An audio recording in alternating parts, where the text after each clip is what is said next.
अंदर कुछ गड़बड़ है तो कोई बात नहीं करेगा, सरकार में कहीं गड़बड़ी है तो कोई बात नहीं करेगा, सवाल नहीं पूछ सकता, ये सब कुछ हम लोग जानते हैं। हम लोग थोड़ी बहुत हिम्मत करके इतनी बातें कर भी लेते हैं, बाकी लोग तो हिम्मत भी नहीं करते हैं।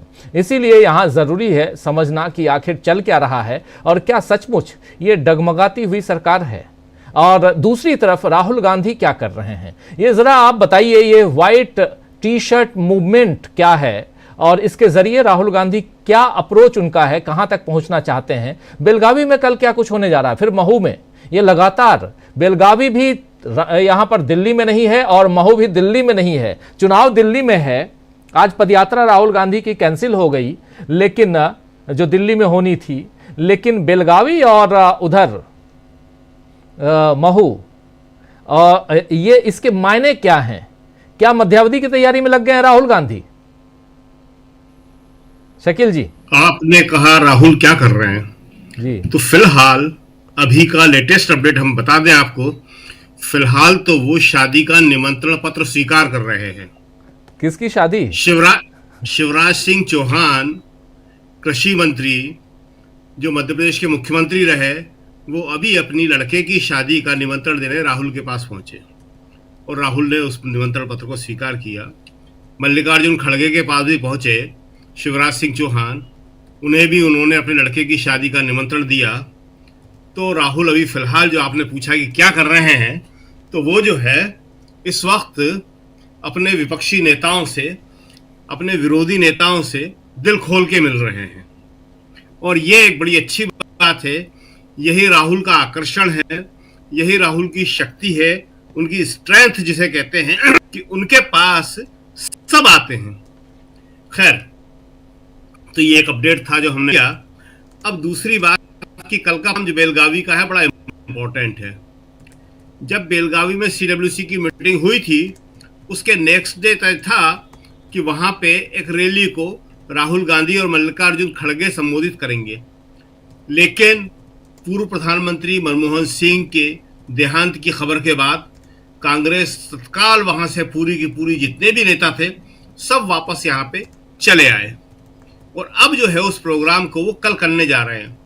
तो कल जो सबसे पहले जो है राहुल गांधी और मल्लिकार्जुन खड़गे वहां पे महात्मा गांधी की एक प्रतिमा का अनावरण करेंगे और महात्मा गांधी की प्रतिमा का अनावरण करने के बाद जय बापू, जय भीम, जय संविधान रैली को संबोधित करेंगे, जिसके जरिए वो पूरे देश में उस सवाल को फिर से उठाएंगे जिस सवाल को पिछले संसद सत्र के दौरान अमित शाह ने गर्म किया था। अंबेडकर, अंबेडकर, अंबेडकर, जय भीम, जय संविधान, इस रैली का मूल स्वर होगा। और यही जो है इसको जब महू में भीमराव अंबेडकर के जन्म स्थान पर होगी रैली तो वहाँ होगा। इंदौर के बिल्कुल नज़दीकी है महू, और डॉक्टर प्रकाश हिंदुस्तानी पिछली बार जब राहुल वहाँ आए थे तो शायद वहाँ थे, हमें जहाँ तक याद आ रहा है महू में थे वो वहाँ पे, हम भी वहीं पे थे महू में उस वक्त। तो अभी 27 को फिर राहुल वहाँ पहुँच रहे हैं।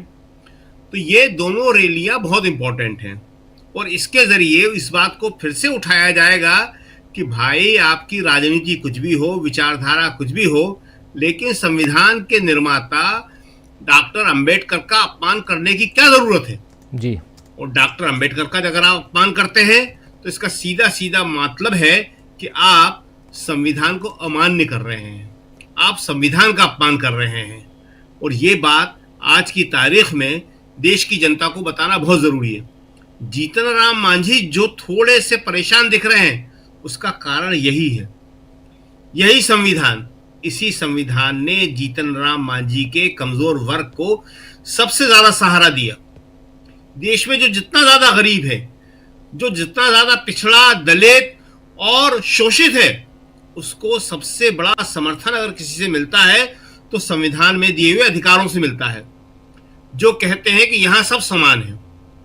और यहीं से हम आपको बताना चाहेंगे कि जिस आप आंदोलन का जिक्र कर रहे हैं, वाइट टी शर्ट मूवमेंट, वो भी इसी से जुड़ा हुआ है। वाइट टी शर्ट मूवमेंट कोई अलग नहीं है, राहुल इसको संविधान में से ही निकाल के लाए हैं।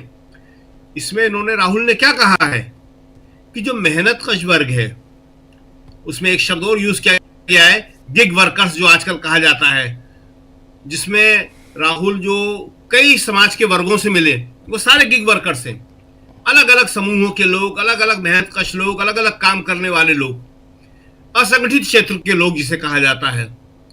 तो उनके लिए क्या करना चाहिए सरकार को, हम क्या कर सकते हैं, क्या चेतना जगाना चाहिए, वही व्हाइट टी शर्ट मूवमेंट में है। और राहुल ने इसमें 5 इसके उद्देश्य बड़े स्पष्ट किए हैं, और वो उद्देश्य ऐसे हैं कि बीजेपी की डिक्शनरी में दूर दूर तक वो शब्द ही नहीं है। किसी भी राइटिस्ट पार्टी के शब्दकोश वो वर्ड हो ही नहीं सकते हैं। प्रतिक्रियावादी लोग इन शब्दों से नफरत करते हैं।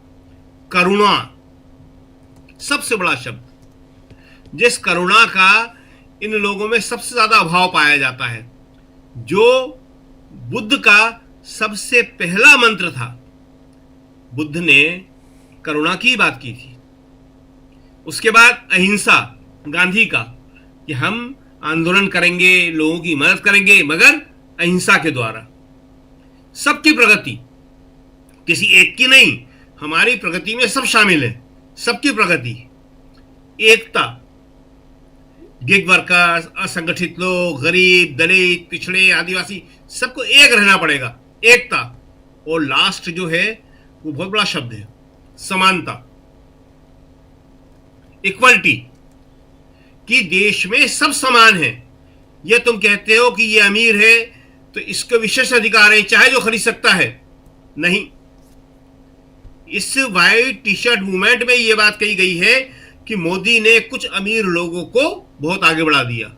समानता वहीं आती है कि हम ये नहीं होने देंगे कि आप चाहे जिसको आगे बढ़ा दो, क्यों, क्योंकि वो पहले ही पैसे वाला है, और चाहे जिसको और गरीब कर दो क्योंकि वो पहले से ही गरीब है जी। तो ये जो उनका व्हाइट टी शर्ट मूवमेंट है, हम तुलना नहीं कर रहे हैं, करना भी नहीं चाहिए तुलना, लेकिन ये कुछ कुछ वैसा ही आंदोलन है और कुछ कुछ इसका वैसा ही प्रभाव पड़ेगा जैसा खादी के आंदोलन से पड़ा था। देश भर में खादी ने एक माहौल रच दिया था, माहौल बना दिया था। गांधी ने शुरू किया था वो, गांधी बहुत बड़े आदमी थे, उनकी किसी के साथ कोई तुलना नहीं हो सकती है, लेकिन उसको देख के अपना आंदोलन बनाया जा सकता है, प्रेरणा ली जा सकती है, और राहुल ने वही किया। उसी तरह का सफेद टी शर्ट सस्ती होती है, सामान्य होती है, महंगी नहीं होती कोई।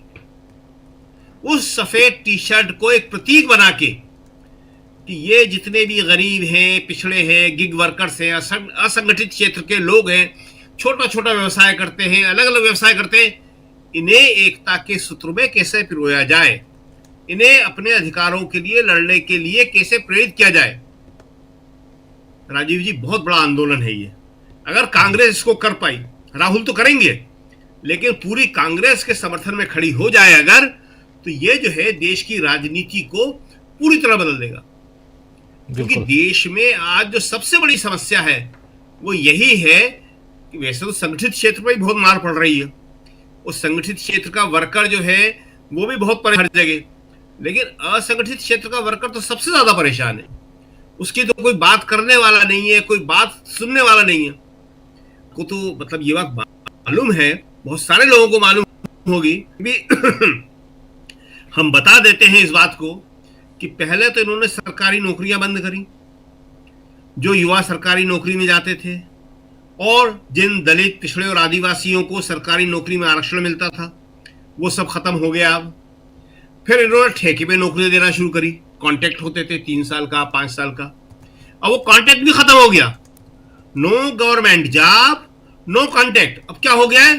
थर्ड पार्टी सिस्टम जी। एक ठेकेदार आपको हायर करेगा और फिर उस ठेकेदार की मर्जी है कि वो आपको रेलवे में पहुंचाए, वो आपको ट्रांसपोर्ट में पहुंचाए, वो आपको एजुकेशन में पहुंचाए, वो आपको सफाई में पहुंचाए। और जब आप शिकायत करते हैं, एम्प्लॉयर कहता है कि भाई ये आदमी ठीक नहीं है, कहता है लाओ वापस कर देता हूं, कल से दूसरा पहुंचा दूंगा, इसको फलानी जगह पहुंचा दूंगा। अब ये नहीं है कि जिसको जहां जॉब मिला है वो 1 साल भी वो काम कर ले, 1 हफ्ते भी कर ले, नो। ये जो थर्ड पार्टी सिस्टम ला रहे हैं ये युवाओं को पूरी तरह तोड़ देगा। सैलरी तो अपने आप कम हो ही जाएगी, क्योंकि सैलरी का बड़ा हिस्सा ठेकेदार के पास जाएगा। युवाओं का आत्मविश्वास खत्म हो जाएगा। आज ये बात करते हैं युवाओं की कि युवा देश है और युवा ये करेगा।